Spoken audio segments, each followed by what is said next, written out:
পাক সাল্লাল্লাহু আলাইহি ওয়াসাল্লামকে উপলক্ষ করে সাধারণত দুই ধরনের মাহফিল হয়। একটা মাহফিলের নাম হলো মিলাদুন নবী, আর একটা মাহফিলের নাম হলো সিরাতুন নবী। ঠিক বলছি না ভুল?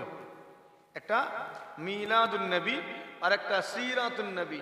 কোনো জায়গাতেই গানের মাহফিল হয়, কোনো জায়গাতে নাচের মাহফিল হয়, কোনো জায়গাতে মদ্যপান সুরাপানের মাহফিল হয়, কোনো জায়গাতে বিভিন্ন রকমের অনেক মানুষ সেখানে যায়। কিন্তু যখন মিলাদুন নবী হয়, কিছু মানুষের অন্তরে আল্লাহ অ্যালার্জি ধরিয়ে দেন, ফতোয়াবাজি শুরু করে। মিলাদ সাহাবা হুজুরগণ নাকি করেননি, তাবেঈন হুজুরগণ নাকি করেননি, তাবেঈন আইম্মায়ে মুস্তাহিদিন হুজুরগণ নাকি করেননি, এই রকম ভাবে শুরু হয়ে যায়। তো আল্লাহ সব মাহফিলে অনেক মানুষকে হাজির করালেও মিলাদুন নবীতে সকলকে জায়গা দেন না। কাদেরকে জায়গা দেন? আল্লাহ যাদেরকে পছন্দ করেন, ভালোবাসেন, মুহাব্বত করেন, তাদেরকে বাছাই করে মিলাদুন নবী মাহফিলে জায়গা দিয়ে খুশনসিব করেন। জোরে হয় না সুবহান। সেই আল্লাহ পাক আজকের দিনেও আমাদেরকে খুশনসিব